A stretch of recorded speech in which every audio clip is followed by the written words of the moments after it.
I came home for Thanksgiving, arms full, heart full, ready for family. But the house was silent. No smell of turkey. No sounds of laughter or football. Just the slow creak of a rocking chair. And Victor. He didn't say much. Just looked at me with those piercing blue eyes and asked, "Shall we begin?" I didn't know what he meant. Not yet. There was a note on the counter. Brady's handwriting. I unfolded it with a strange sense of dread already forming in my chest.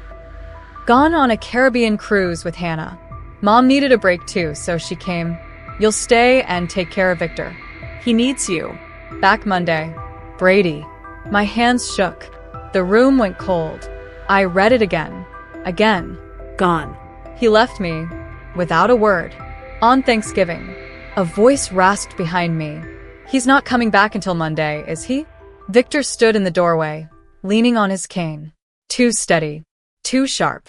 Not at all like the frail old man Brady always described. No, iwis para. They've all gone. He nodded. Calm. Like he expected this. Left you with the dirty work, didn't they? Classic Brady. I sat down, stunned. My phone rang, voicemail. Again. My hands moved without thought, checking Instagram. There it was. A picture that hit like a fist. Brady. On a cruise ship. His arm around Hannah, his so-called colleague. Champagne flutes in hand.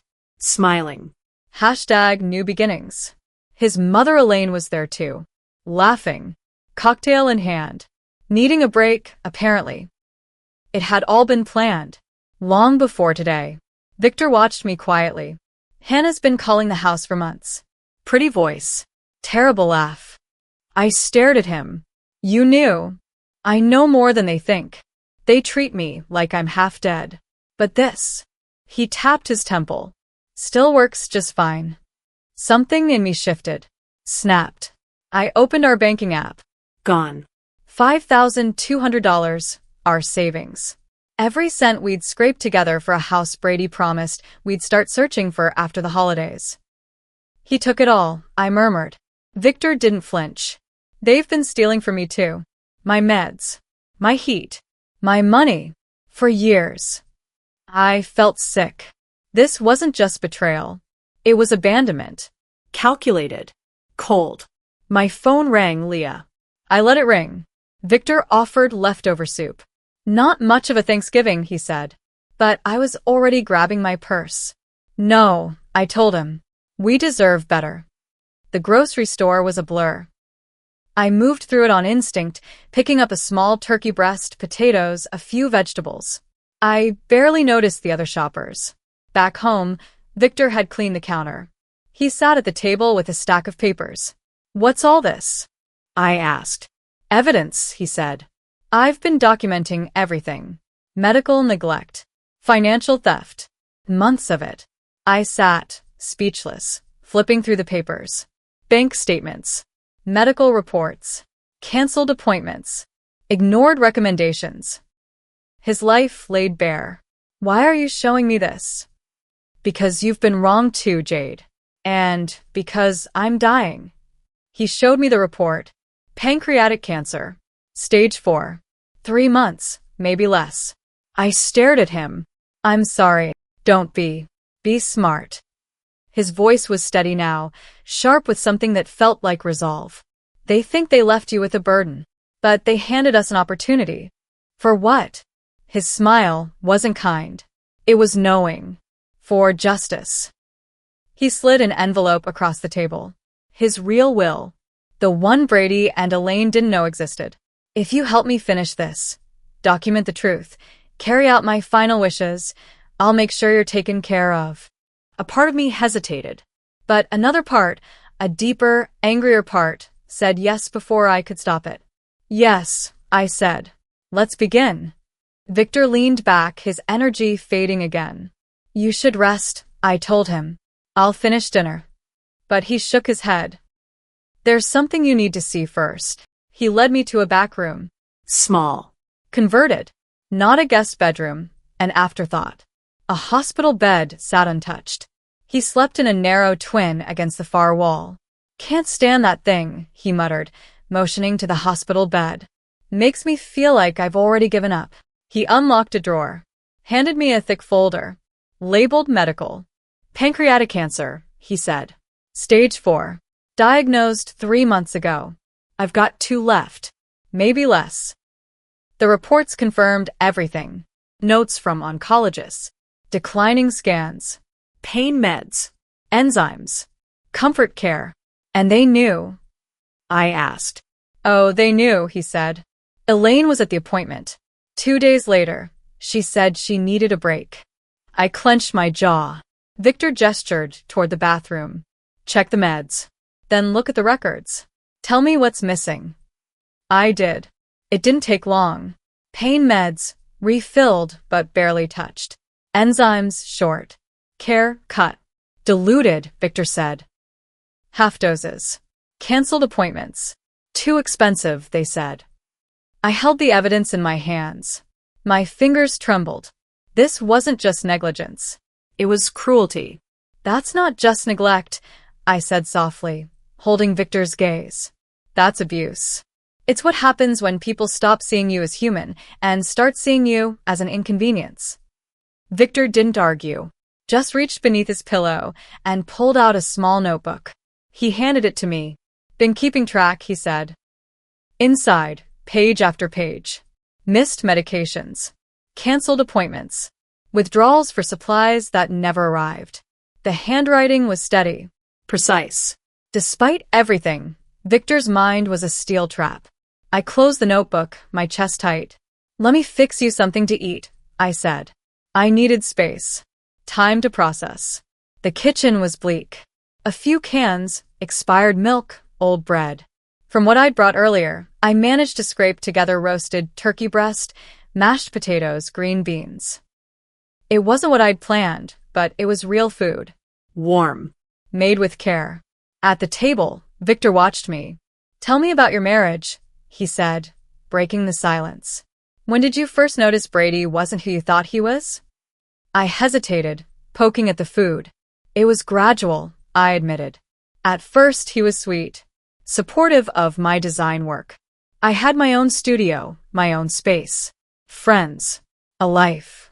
I paused, realizing how far away that life now felt. After we married, he suggested I work from home. Save on rent, he said. It made sense. Until my software started failing. My laptop crashed constantly. Then he didn't like certain clients. Thought I should spend less time with friends. He checked my phone just for a number, he claimed. Victor nodded. Isolation. Classic. My father passed last year. Left me $30,000. Brady said we should put it in our joint account. For our future. For the house we'd start looking for after the holidays. I glanced down at my plate. That's the money he spent on his cruise, Victor said quietly. I set my fork down. Appetite gone. 6 years, I whispered. And he just replaced me. Victor leaned back, his eyes distant. People like Brady and Elaine, they don't love. They invest. And when the return doesn't suit them, they cut their losses. He told me about meeting Elaine, how she'd charmed him, how Brady had seemed like a boy looking for a father. After we married, the expenses started. Designer clothes. Fancy dinners. I tried setting limits, but then I was the bad guy. Cheap. Controlling. That sounds familiar, I murmured. After dinner, he led me into what used to be his study. Elaine had turned it into some kind of meditation space, but his desk was still there, buried under scented candles and yoga mats. Help me with the painting, he said, pointing at a bland landscape on the wall. Behind it wasn't a safe, just a loose panel. Victor removed it and pulled out a sealed case. My real assets, he said, laying documents across the desk. Accounts. Deeds. Investment records. Properties in Vermont. Offshore holdings in the Caymans. The numbers made my head spin. More than $3 million in untouchable wealth. They've been draining what they can access, he said. But this? They don't even know it exists. He tapped a deed. This house? It's not in my name. Not Elaine's either. They think they're inheriting it. They're not. I swallowed hard. Brady doesn't know any of this? Victor smiled. Not a clue. Even my attorney only knows part of it. Just one financial advisor in Boston. Sworn to silence. His voice darkened. I always knew who Brady really was. Just like his mother, smiling while they rob you blind. I just never imagined he'd do it to you too.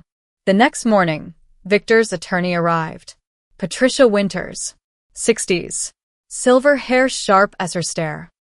A woman who'd walked through more battles than she'd lost. So, she said, eyeing me, you're the abandoned daughter-in-law. She sat with us over coffee, laying out what Victor had already been working on, will amendments, documentation of neglect, legal shields no one could break. We've got to finalize a few things, she said. Witness signatures. Transfers. Powers of attorney. I offered to organize Victor's records, digital backups, clean categorization. My design skills, finally useful again. Perfect, Patricia said. They'll challenge everything. We need this airtight. Later, after Patricia left with the signed files, Victor pulled out a photo album. Look, he said, pointing to a photo of Brady as a teenager. See Elaine behind him? Always whispering in his ear. Next page. Brady's father, grim, drained. She did to him what Brady's doing to you. Each photo was a mirror. Manipulation. Control. Smile for the camera. Then take what you want behind the scenes. It's like seeing my life from the outside, I whispered. Victor nodded slowly. That's why we stopped them. So they don't do it again. In that moment, something shifted. We weren't just plotting justice. We were healing. Together. We're not just getting revenge, Victor said, closing the album gently. We're making things right. I reached across the couch, took his hand. Yes, I said. For both of us. The next day, I woke with purpose. Victor was having a decent morning. I brought him tea and opened my notebook. First, I said, we build the narrative. Your decline needs to be visible, believable. Victor nodded. Patricia's brother owns a medical supply company. He might help. By noon, a plain van rolled up. James, tall, friendly, efficient. He called it medical theater. He helped us set the stage. Oxygen tank. Monitors. Vierstand. Empty pill bottles with accurate labels. I dressed the bed with hospital linens Patricia had sent. Moved the machines close. Dimmed the lights. It looked real. Now for the photos, I said. Victor lay in bed, removing his glasses to hollow his face. He mussed his hair. I adjusted the lighting. Overhead, harsh, casting shadows. My college theater skills kicked in. A little makeup. Subtle darkening beneath his eyes. In the photos, he looked like he was weeks, days from the end. Your turn, Victor said. You need to look exhausted. I wiped my makeup, pulled on an oversized sweater, sat beside him in a stiff chair, eyes half closed, face drawn. He took several shots. They were perfect. Who's our target? He asked. Melissa, I said. Your niece. She's the only one who's texted. I sent a photo, added a message. Victor had a rough night. Fever hit 102. Managing as best I can. Will update. She responded in minutes. Oh no. Poor Uncle Victor. Keep me posted.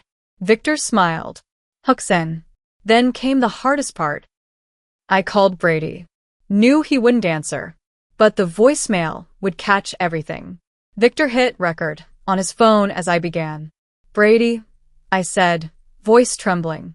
It's me again. Victor's not doing well. Hospice nurse is worried about his breathing. Please call me back. I really need your support. My voice cracked just enough. Then silence. We repeated this throughout the day, calls, voice messages, careful records. I logged fictional symptoms. Night sweats, blood pressure dips, pain levels. Backdated everything. You should have been an actress, Victor said, reviewing the log. Creative nonfiction, I replied. Every good story has evidence. Around 4, someone knocked. An older woman stood on the porch with a casserole dish. I'm Edith Peterson, she said warmly. From next door. Figured you might need some dinner. I welcomed her in. She brought more than food. She brought knowledge. Been watching that family for years, she whispered. The way they treat that poor man. Your husband's no better than his mother, if you don't mind me saying. I don't mind at all, I said. I'm finally seeing the kind of family I married into, I murmured. Mrs. Peterson patted my hand gently, her eyes full of quiet outrage. Victor was so good to that boy, she said. Paid his tuition. Bought his first car. And Brady repays him by vanishing on vacation while his stepfather is dying. I let the hurt show. I wasn't acting this time. They left me a note, I whispered. Just a note. No call. No conversation. Just take care of him. Like it was nothing. Shameful, she said firmly. Absolutely shameful. And you're not the only one who's noticed. She told me about last month, how Victor fell in the yard, and it was her husband Harold who helped him. Brady sat on the couch watching football, didn't even come to the door. By the time she left, Mrs. Peterson had promised to spread the word. Let the neighbors know what was happening here. That Victor deserved company. That he mattered. I logged her visit and statements carefully. Over the next 48 hours, 5 more neighbors came by. Each brought a meal, a story, a piece of the puzzle. Times they saw Victor struggling. Times Brady ignored him. Each visit became another thread in the tapestry we were weaving, witnesses to abandonment, to decay, to disregard. Saturday morning, Patricia returned. Final paperwork in hand. We drove Victor to the local bank, his bank for over 30 years. The manager, Richard Collins, met us in the lobby. Victor, he said, good to see you out and about. How are you feeling? Victor gave a weak smile. Just getting my affairs in order, Richard. Memory's still sharp, even if the body's failing. In the privacy of Richard's office, Victor transferred his hidden assets, quietly, decisively, into newly established trusts. Some would go to elder care charities. The rest? To me as trustee. His hand shook as he signed. Richard watched, concern creasing his brow. Your stepson was in here last week, he said offhandedly, asking about your accounts. Victor chuckled dryly. Always planning ahead, that one. I remember when he cashed his graduation check here, Richard said. Didn't even say, thank you. Just complained it wasn't enough for a new car. Another witness. Another record. That evening, Victor's phone rang. A video call from Melissa. We jumped into action. Victor got into bed, surrounded by the medical equipment.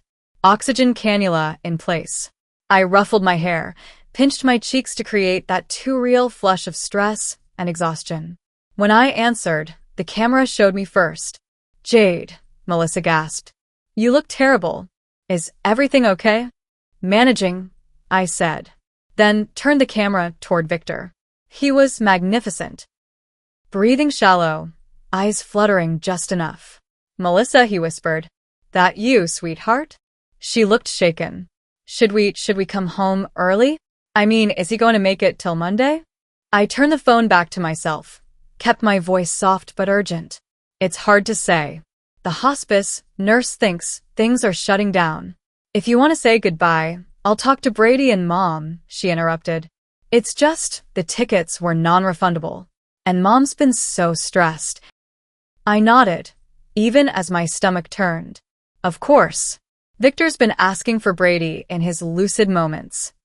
I'll tell him to call, she said quickly, after their shore excursion. The moment the call ended, Victor pulled off the oxygen. Did you get that? He asked. I held up my other phone. Every word. He smiled, but his eyes were heavy with grief. My family, weighing cruise tickets against a final goodbye. He didn't cry. He didn't rage. Just nodded, like he'd expected this outcome all along. I'm sorry, Victor, he whispered. He shook his head. No. Their truth needed to come out. And you've shown me more in 4 days than they have in years. Sunday morning arrived with a shift. Victor's color was off. His hands trembled more. There was a faint blue tint around his lips. You don't have to act for me, I said gently. You're really not okay, are you? His smile was thin, genuine. Funny, isn't it? After all our make-believe, the real thing sneaks in. I called Diane, the hospice nurse. She promised to come by that afternoon and guided me through managing his comfort. For the first time in days, our plan fell to the background. All that mattered now was him. "What would you like for breakfast?" I asked, trying to keep my voice steady. He smiled, far away. Peaches. Fresh peaches with cream. Martha used to make them every Sunday. It was November, but I drove to 3 different stores until I found them. When I served them just the way he described, thin crescents, cold cream, his eyes filled. "Just like she used to make," he whispered. "No one's bothered to remember such things in years." That day, I stopped thinking about evidence. I fluffed his pillows, read aloud from the big sleep, played box softly on my phone. Not because it helped the case, because it helped him. "You've been kinder to me than anyone since Martha died," he said later, his voice barely above a whisper. Strange, how a stranger can show more compassion than your own blood. Diane arrived at 3. After her exam, she pulled me into the hall. "His organs are shutting down," she said gently. "Faster than expected. He may have hours, maybe a day." I nodded slowly, even though I felt like the floor was shifting under me. "Should I call the family?" Diane looked at me for a long moment, then shook her head. "At this point, it's about his peace. If they've chosen to miss this, let them." Victor had heard every word. "Don't call them," he said. "They made their choice. But we have to finish this." He reached for my hand. "Call Patricia." She arrived within the hour, notary in tow. Victor, somehow, was ready, sitting upright, sharp-eyed despite his condition. "Are you sure?" Patricia asked. "More sure than I've ever been," he said. "Dying clears the clutter." They signed the final transfers. His assets officially placed in trust, benefiting me and elder abuse prevention programs. The will was rewritten, directly citing Brady's abandonment. "Now," Victor said, "the letter." Patricia recorded as he dictated his final message. "No venom. No anger. Just honesty. "By the time you hear this, I'll be gone. Not that my presence seemed to matter much these past few years." He recounted missed holidays, ignored calls, canceled appointments. A life slowly erased by convenience. "This isn't written from rage," he said, voice rising, "but from clarity. The worst pain isn't illness.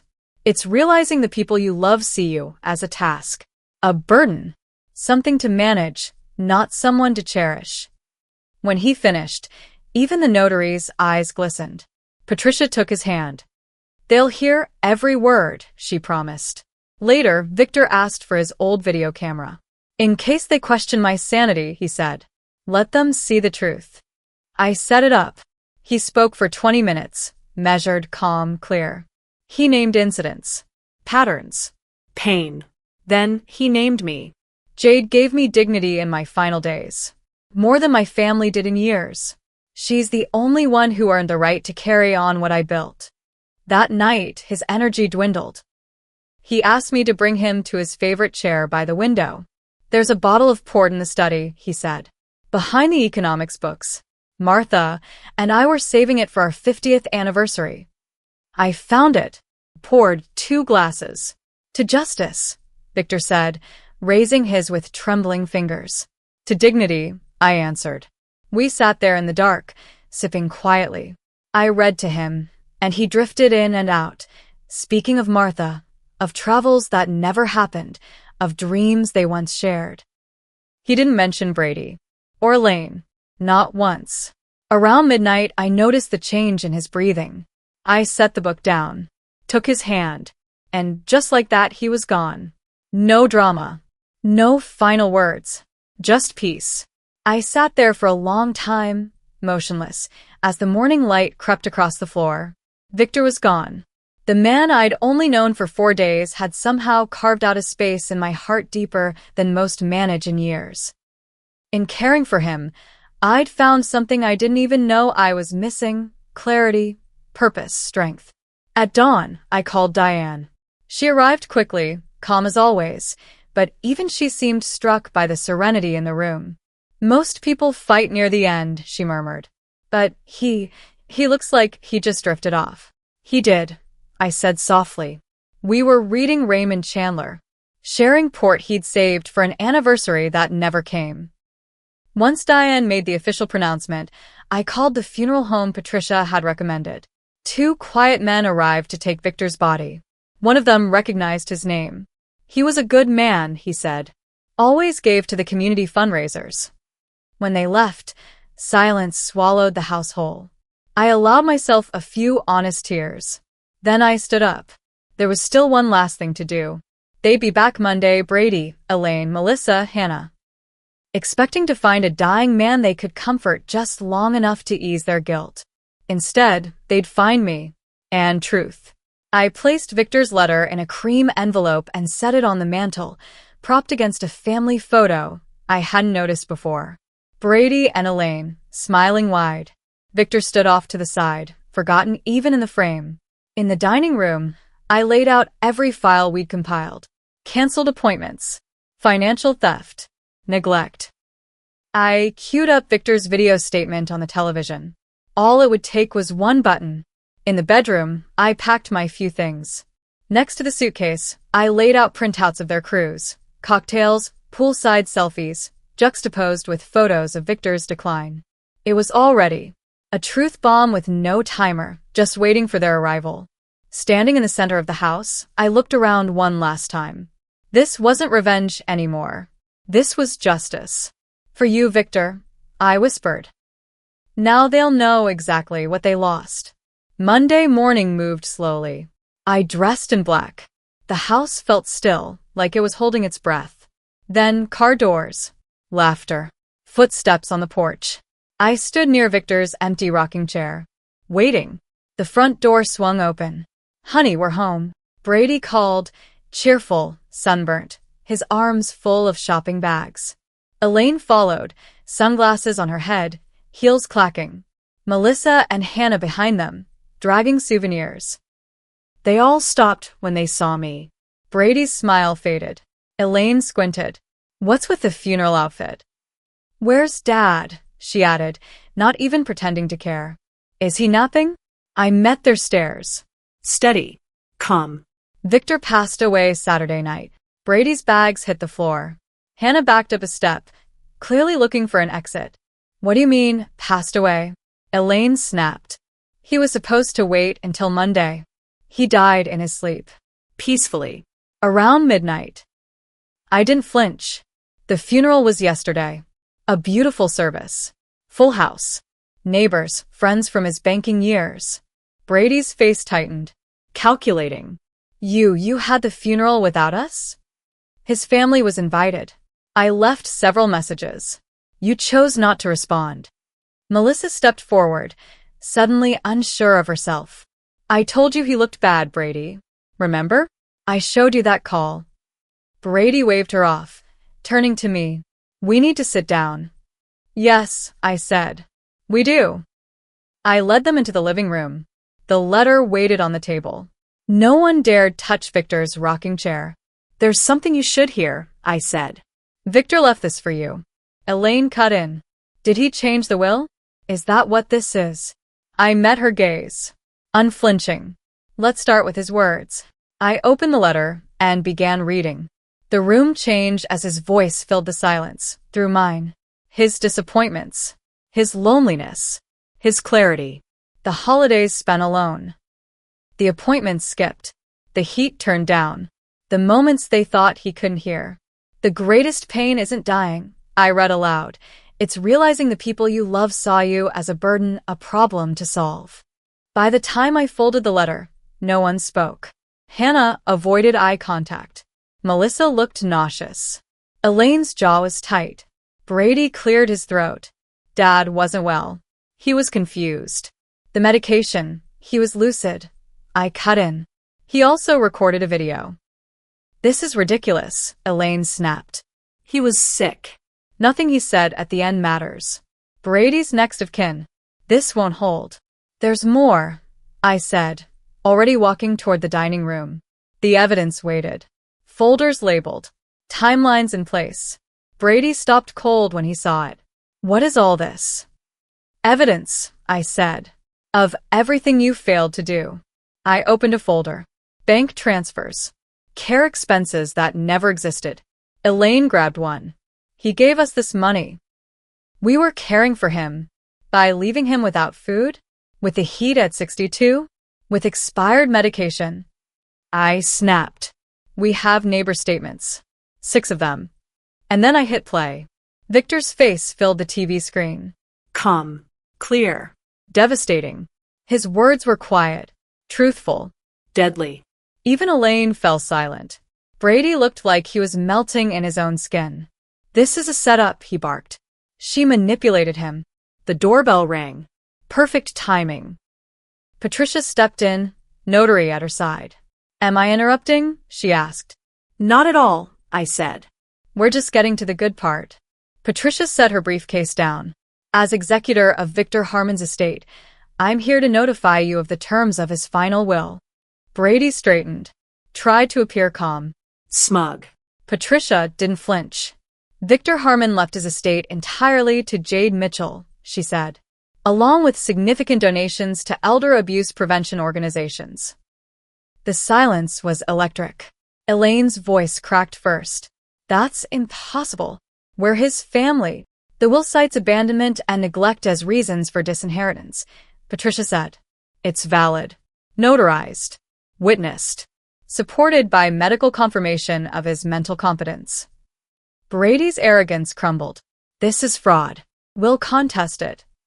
You can try, Patricia replied. But you'll lose. And spend money you no longer have.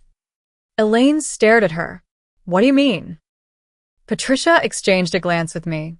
Then, all properties you occupy, including your house, belong to the Harmon Trust.